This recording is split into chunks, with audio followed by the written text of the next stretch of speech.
ज़्यादा क्या कहूँ। भागवत में कथा आती है, राजा अम्बरीश जो है एकादशी का व्रत किए हुए थे। दुर्वासा ऋषि ब्राह्मण थे। अभिमान हो गया, अहंकार हो गया। दुर्वासा जी पहुंचे। अम्बरीश जी ने कहा, आइए राजन बैठिए। बढ़िया आसन दिया बैठने के लिए। आप पुरोहित हैं, बैठें। सत्कार किया, ब्राह्मण हैं।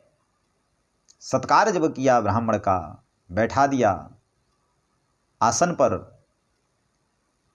स्नान करने के लिए राजा चलेगा। स्नान ध्यान करके आए तो सोचे कि अब एकादशी व्यतीत हो रही है, द्वादशी लग रही है। सो एक तुलसी का पत्ता लिया, भगवान का चरणामृत लिया, पान कर लिया। इसके बाद में दुर्वासा ऋषि से कहा, ब्राह्मण देव भोजन कर लो। बोले, झूठा हो गया, आपने पहले अपने व्रत को खोल लिया और फिर मुझसे कह रहे हैं आप भोजन कर लो।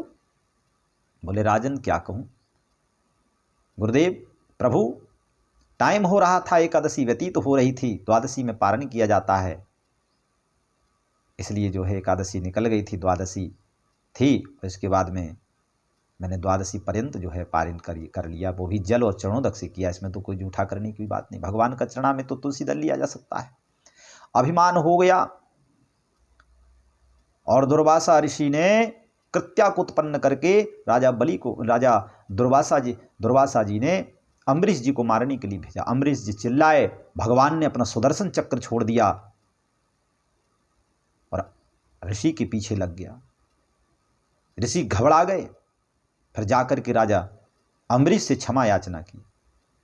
सोचो, भक्त बड़ा होता है, भक्ति बड़ी होती है, भगवान बड़े होते हैं, जाति बड़ी नहीं होती है। कोई अगर जाति से पूजता तो फिर तो एक अनभिज्ञ, बेवकूफ, किसी मांस खाने वाले को, किसी अनर्गल व्यक्ति को पूजा किया जाता। पूजा उसी की होती है जो श्रद्धा जिसके अंदर होती है, भाव जिसके अंदर होता है। वो क्या है नहीं है, उसके गुण की पूजा होती है। गुण है तो पूजवान है, गुण नहीं है तो उसकी पूजा नहीं है। क्योंकि रावण की पूजा कोई नहीं करता है, कंस की पूजा कोई नहीं करता है, कुंभकर्ण की पूजा कोई नहीं करता है। भगवान राम की पूजा करते हैं क्योंकि राम गुणवान थे। भगवान कृष्ण की पूजा क्यों करते हैं? भगवान गुणवान थे। भगवान श्रद्धा, उन्होंने तोड़ने का काम नहीं, जोड़ने का काम किया। जो जोड़ने का काम करता है उसकी पूजा होती है, और जो तोड़ने का काम करता है उसकी पूजा नहीं, उसका खंडन कर दिया जाता है।